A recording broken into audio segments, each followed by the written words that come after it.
Welcome to the CHCI Leadership Conference Breakout Session, Revolutionizing American Manufacturing. We would like to thank our sponsor, American Honda Motor Company, for their gracious contribution. We are joined by our panel chair, Representative Lou Correa, from California's 46th Congressional District, for opening remarks. He is a longtime Orange County resident and is committed to working across party lines to strengthen the middle class and give everyone a shot at the American dream by investing in education, healthcare, and our fading infrastructure. Our moderator for today's session is Makeda Henry Nicky. She is the Robert and Virginia Hartley Fellow in Governance Studies at the Brookings Institution, where she is part of the Race, Prosperity, and Inclusion Initiative, which aims to advance concrete policy solutions that combat systemic racism and build a more equitable society for all Americans. Please welcome our opening speaker, Representative Lou Correa. Congressional Hispanic Institute, congratulations on another gala.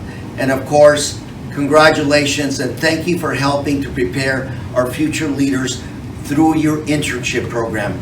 I'm surrounded here by some of our dreamers that have accomplished a lot of great things in our community. You know, I'm speaking to you today virtually because of COVID-19. And like post 9/11, post COVID-19, our lives will change dramatically and permanently. We've got to come back and look at our healthcare system. We've got to come back and look at our supply chain issues. We've got to come back and look at manufacturing. And essentially, we have to address how we take care of each other, from the richest to the poorest, because we are one nation. A lot of work to do, but again, congratulations CHCI for another great event. Let's work together and let's get busy. Thank you very much. Greetings. My name is Makeda Henry Nicky. I'm a Governance Studies Fellow at the Brookings Institution with the Race, Prosperity, and Inclusion Initiative. Before I begin, I want to thank Congressman Luis Guerrera for your remarks on CHCI Young Leaders. I'm excited to be a part of this important conversation at the opening of Hispanic Heritage Month to engage experts and you, our audience, on the future of manufacturing in this country. The manufacturing sector has a long history of wealth building for America's middle class. For decades, it has offered millions of workers without college degrees the chance to access jobs paying good wages, many of which are tethered to benefits and secured by unions. Collectively, these job quality characteristics have allowed the sector's workers, including women and those of color, to move up the economic ladder. But COVID-19 and concerning trends predating the pandemic have started to erode the security and appeal of manufacturing.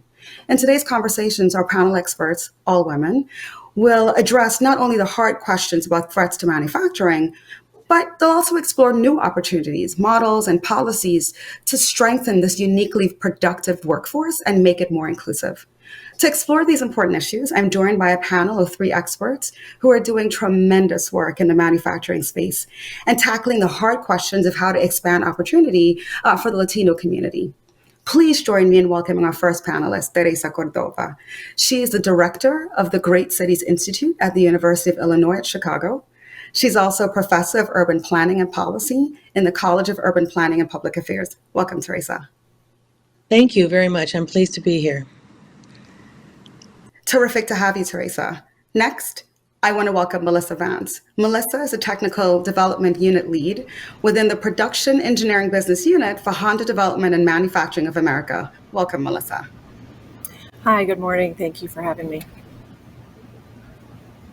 Listen, it's so important to showcase fantastic women like Melissa and Teresa who lead in manufacturing. Finally, I'd like us to welcome Allison Graylis, founder and president of Women in Manufacturing. WIM is a national trade association focused on supporting, promoting, and inspiring women in the manufacturing sector. Good afternoon. Thanks for having me.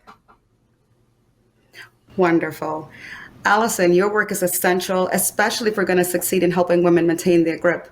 Welcome again to each of you. I'm excited to learn, right? So let's get right to it. Teresa, I'll start with you. until the pandemic, I don't think we thought out loud about the demographics of our manufacturing workforce. So I wonder if you can, for a minute, just stop us in time and paint us a picture of the manufacturing landscape for workers of color in particular.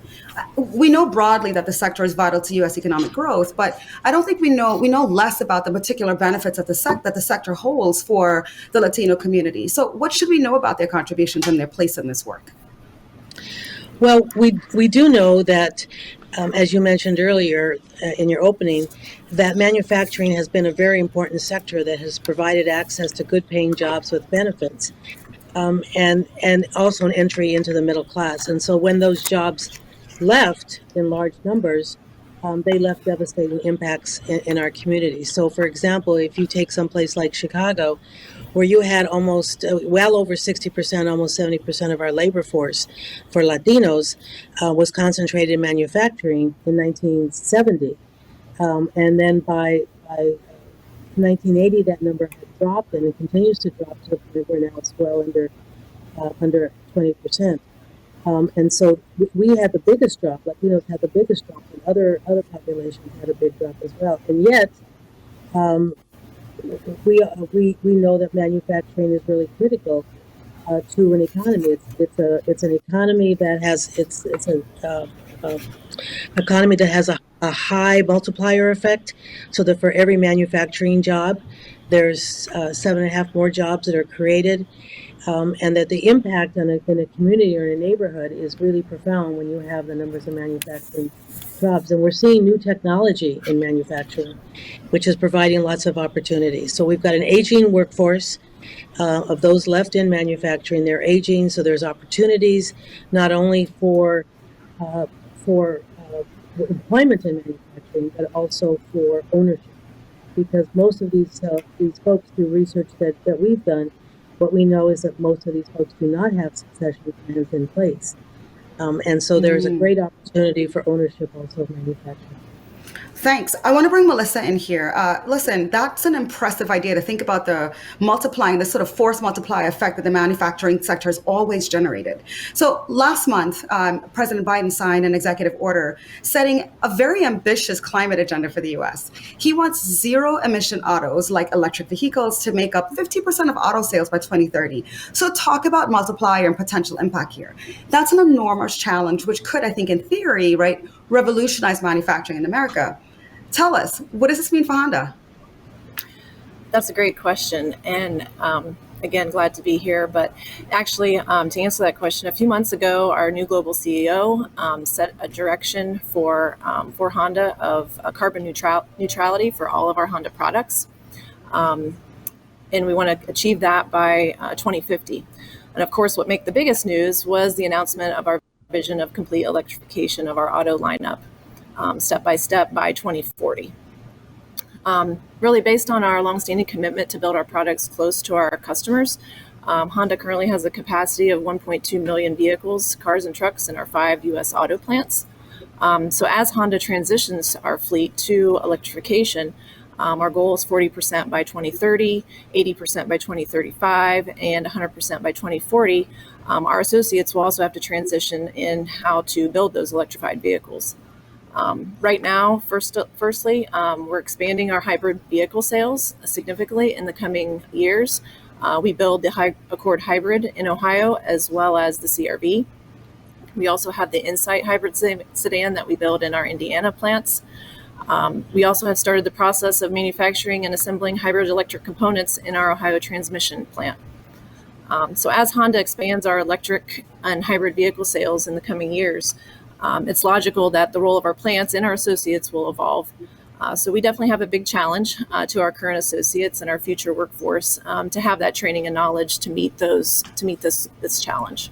Wonderful, thanks. I just hearing you speak about building in each U.S. state warms my heart. That's exactly where we want our production to occur to ensure that the sector has, I think, broadest impacts for domestic groups. Allison, I'm going to bring you into the discussion here. So both the Biden administration and, I'll note, some congressional leaders have made some progress, right, in setting the stage for at least about $1 trillion in infrastructure spending.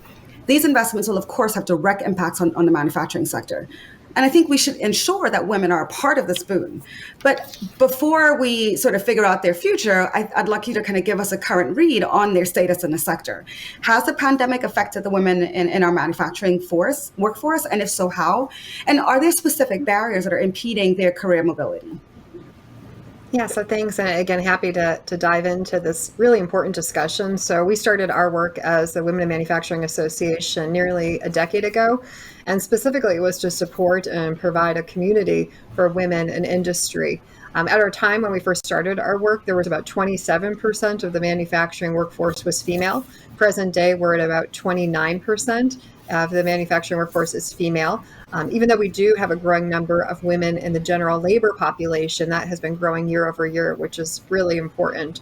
So as we look at our work, unfortunately, the pandemic has had some impacts on not only women in the workplace, but also women in manufacturing. We conducted some research at the close of 2020 in partnership with Thomas, who used to produce the Thomas registers.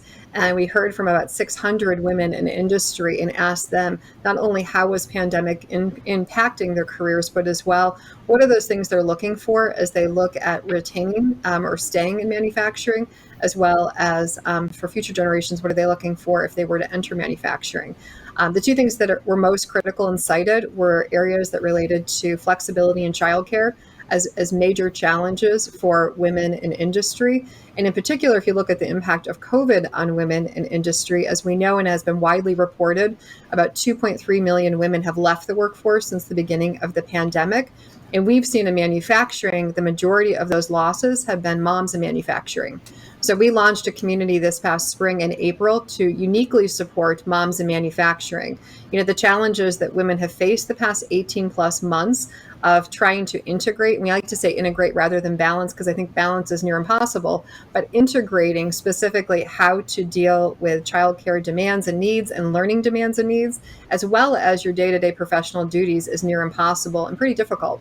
So we've tried to create a community of support and advice and guidance and resources for moms in manufacturing, as well as just generally women in manufacturing. And our goal as an association is to continue work with employers to figure out creative solutions to make manufacturing companies employers and the industry of choice, and then as well to work with women to help them navigate and grow their careers. Thanks. In each of your comments, you've underscored not just the past importance of manufacturing, how it has grown and transitioned, but left some groups behind, to your point, Teresa, but there are some ambitious plans that Honda and other manufacturers have set for our future. And, you know, you've pointed out, Allison, these workers, including women, right, according to the EPI, when they work in their sector, they're likely to earn a minimum of 10% more than workers in other sectors. That's huge.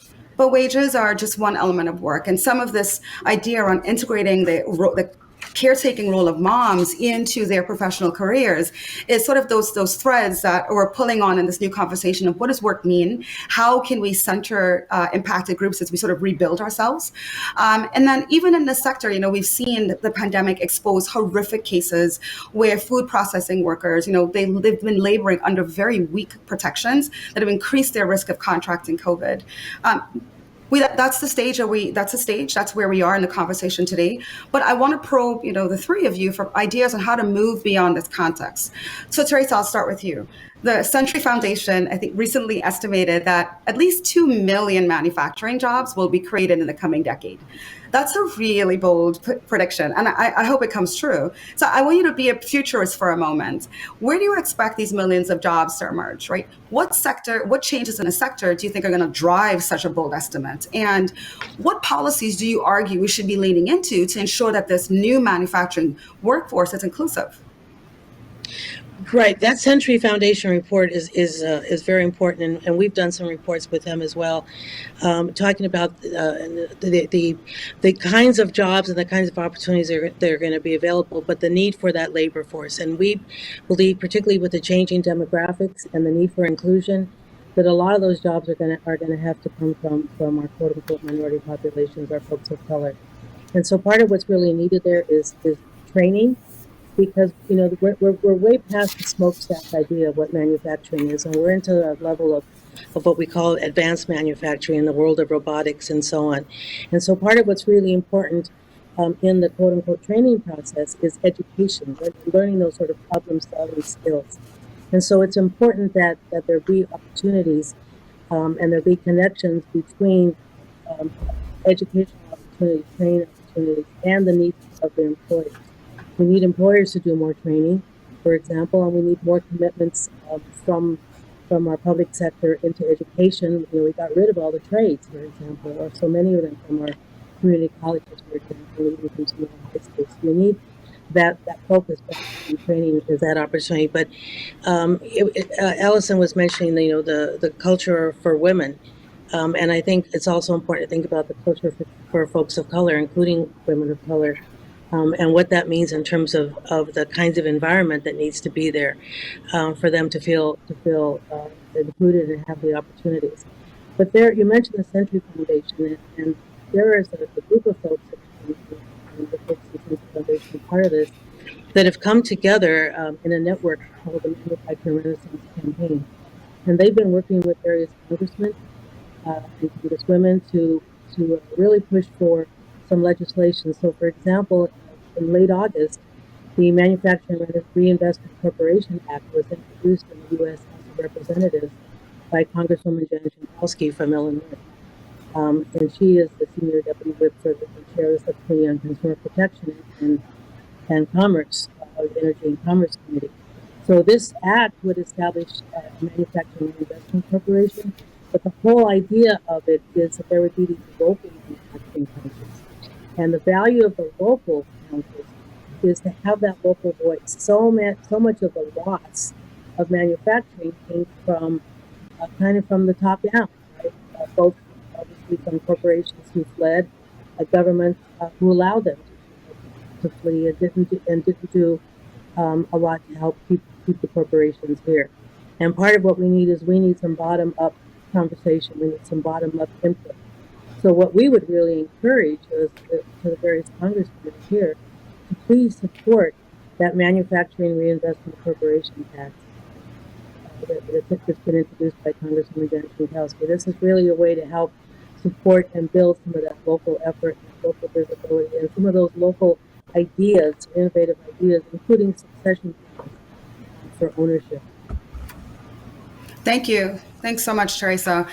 Teresa raised some really important points, Melissa, around the last version of manufacturing. Our communities endured massive, substantial losses to our employment, and it's an important engine and gateway into the middle class community.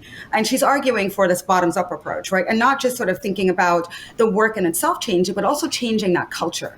So I want to go back to this futurist exercise with the TCF estimate. So if that's going to be credible, then we need incumbent workers and incoming workers to be skilled and to be outfitted with credentials to compete in this job market boon. So join me in sort of following through with this exercise and tell us from your vantage point the kinds of technical skills that Honda believes is needed for the new version of manufacturing.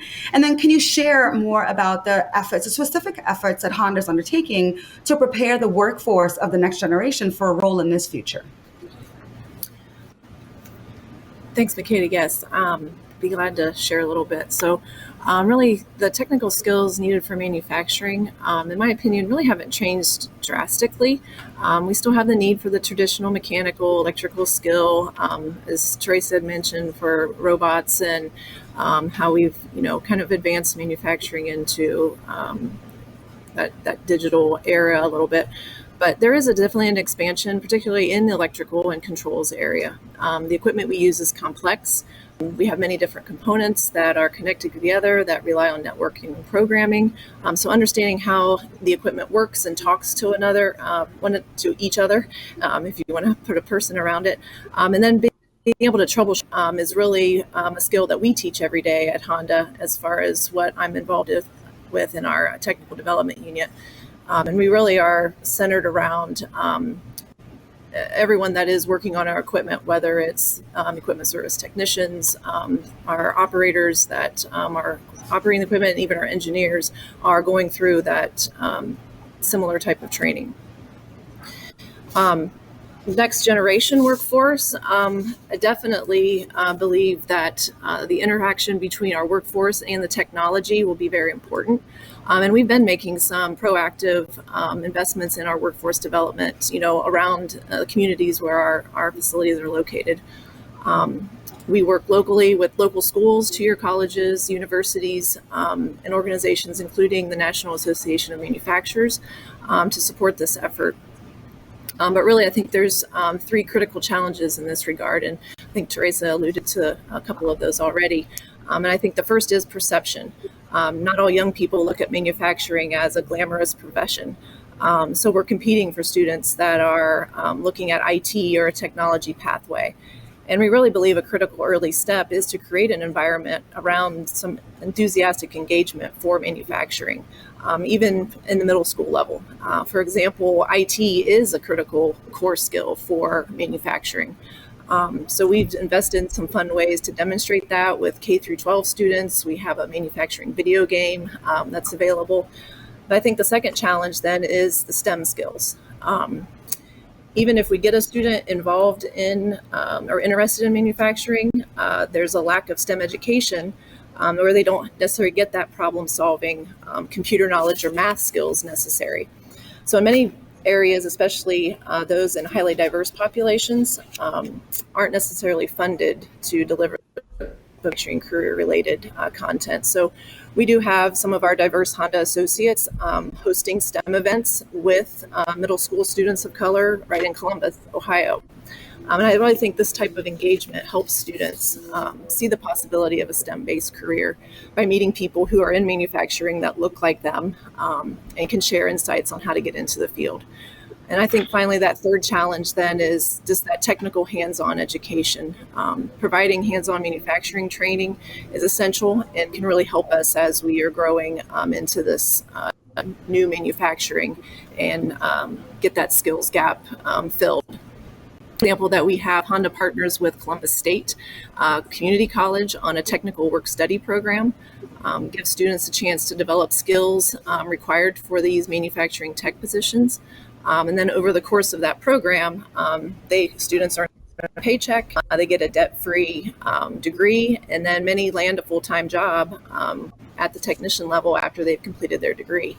The success of this program has actually led Columbus State to offer this out to almost 30 other manufacturing companies in Central Ohio. Wonderful. That's such a shining example of the kinds of articulation we need from the employers, understanding that they've got to invest in training, and on the other side too, guarantee that there's a space in their pipeline for these trained incoming workers. Allison, part of sort of building this better version of manufacturing, it has to start with increasing the employment of women of color. I mean, you've mentioned how most of the impact of the pandemic has fallen on moms in manufacturing. But part of this work, I think, has to also center initiatives that close, stark pay gaps. According to Public Citizen, Hispanic women earn just 73 cents for every dollar earned by white women. And your organization has invested tremendous resources to increase the presence of women in various ways in the sector. So can you speak to recruitment, retention, and even if you can, compensation models geared to improving both pay and representation for women? And give us some examples of, what companies are doing well to advance women in the sector. Definitely. So I want to respond to 2 points made by Teresa and Melissa. So first, as Teresa was talking about open positions and these projected future positions, the 2.3 million by 2030 that's projected, present day, there's nearly 500,000 open manufacturing positions. So as we look at companies and their tactics and how they're currently recruiting individuals into manufacturing, manufacturing companies have already had to get really creative. And how do you tap into different pockets of talent and reach people from different parts of our community and our culture who maybe weren't introduced to manufacturing? So we've seen manufacturing companies doing some amazing things as it relates to outreach. So reaching out to communities such as the veterans population, people coming back from service who have so many of the right skills to serve in manufacturing and to fill open positions. So companies are looking at that population. Also looking at the large number of women who are graduating with advanced degrees. So a large number of women graduate with advanced degrees, have those skill sets necessary to fill many of these open positions, but just sadly aren't aware of those opportunities. So companies have equally gotten creative as to how to talk about manufacturing, what modern manufacturing looks like, to reach a new population. Melissa spoke about perception. Perception is huge. It's one of the reasons when we first started as an association, we have spent a lot of our time and energy around marketing what manufacturing is all about. And specifically, we've done so through a series called Hear Her Story. We launched that series in 2012. We've now interviewed and shared the stories of more than 100 women and talking about what a day in the life in manufacturing looks like for them, what interested them about their position, what type of things that they do within their daily work, and why they would recommend a career in manufacturing to a future generation. We hope these stories reach not only young women, but also other individuals looking for a position and a career where they can make things, where they can have an impact, where they could be connected to sustainability, for making life better for others. It is really important. And as we look at as well, Manufacturing Day is coming up. So it's Friday, October 1st. And we know many manufacturers, including most of our corporate members, to which we have now 200 corporate members of all different manufacturing company sizes, will be celebrating that day and opening their facilities, introducing moms, parents, communities, children to manufacturing, all with a goal to recruit more individuals. And lastly, Makeda, you talked about training and education. Training education is critical for what we're working on as an association. So we work with our manufacturing companies to develop programs and resources specifically to help recruit and retain and advance women in industry.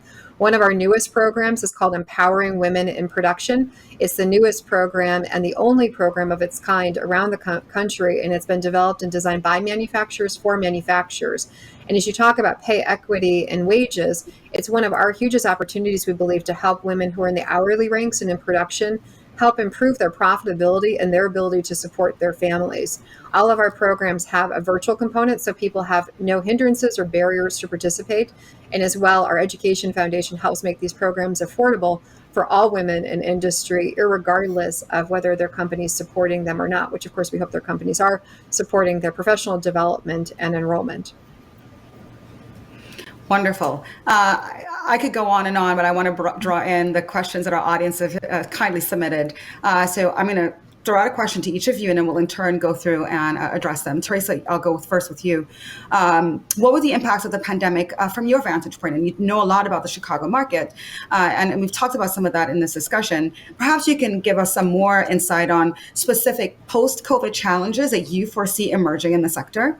And then for Melissa, for you, our audience wants you to talk a little bit more about who Honda trains. I'd like you to add to that some more examples of specific reskilling programs. We're hearing a lot about credentials and how they need to be valued, but we just don't even know what they look like, what they are.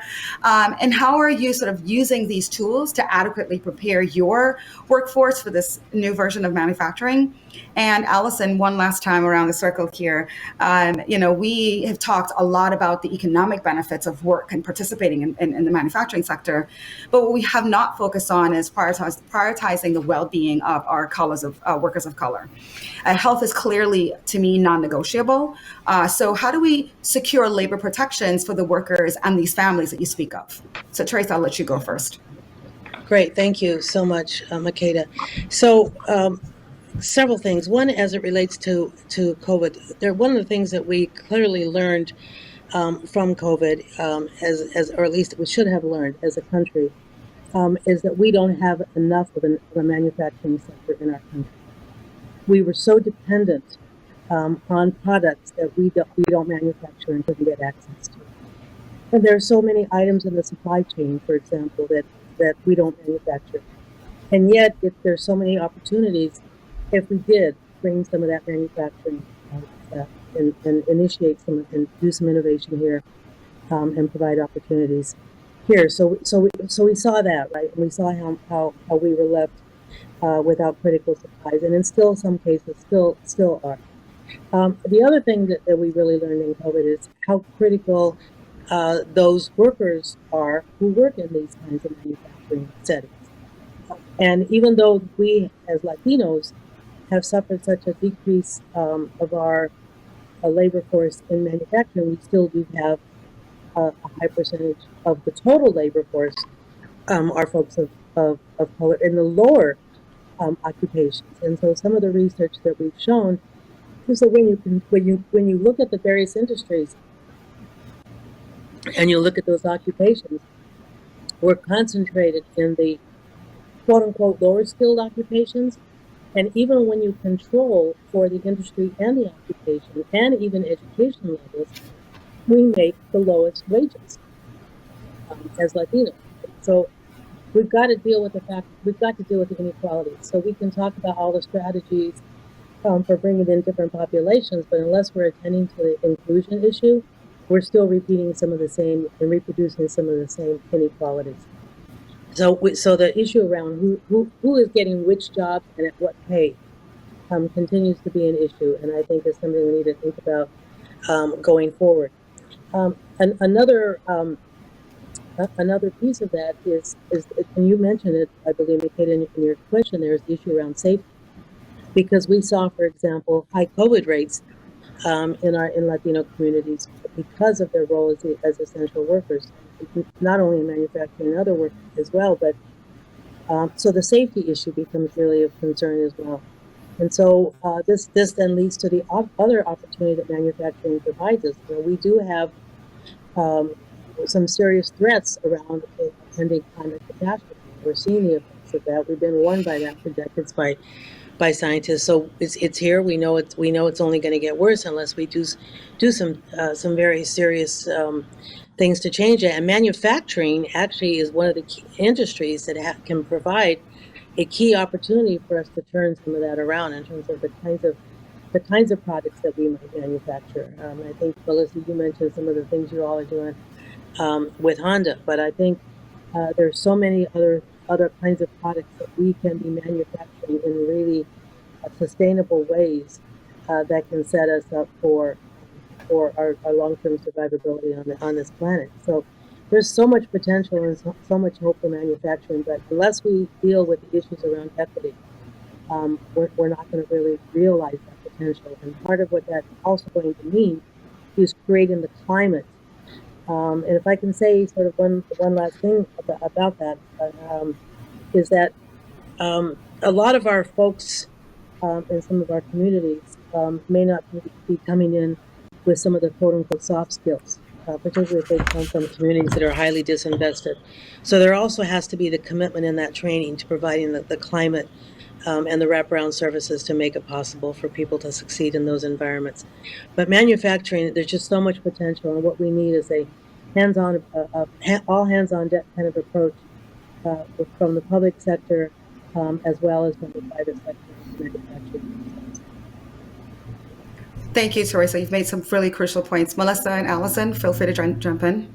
Yeah, so I guess the question there about who I train and who our audience is, for that question from the audience, our primary audience is our maintenance service technicians, and they are the ones who identify and fix all of our automated equipment in the plants.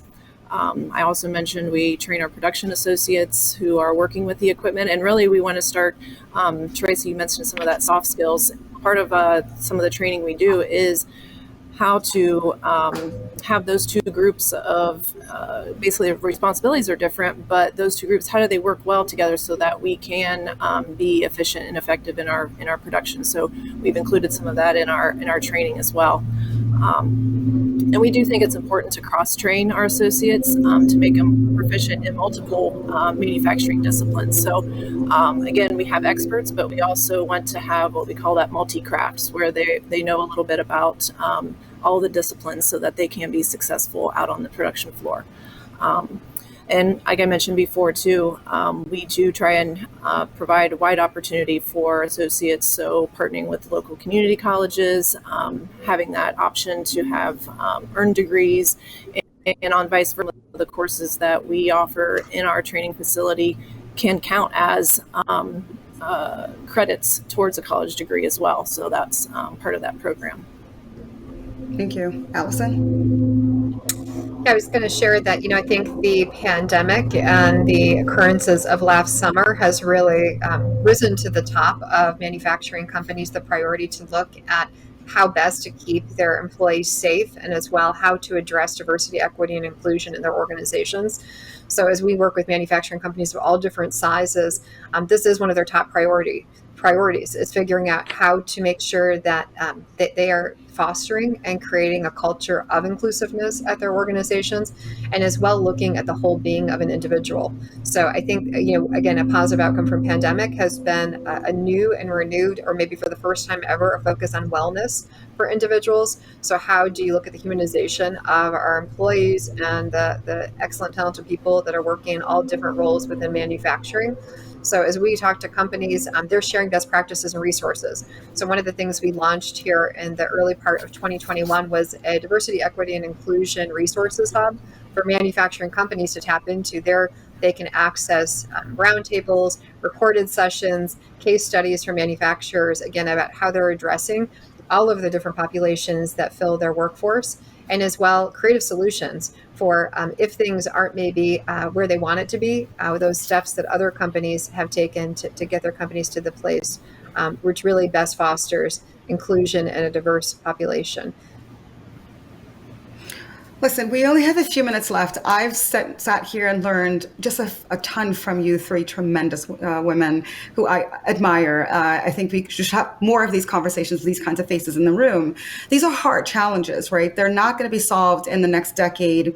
Even setting a climate goals or who's going to transition from EV to some other carbon neutral technology.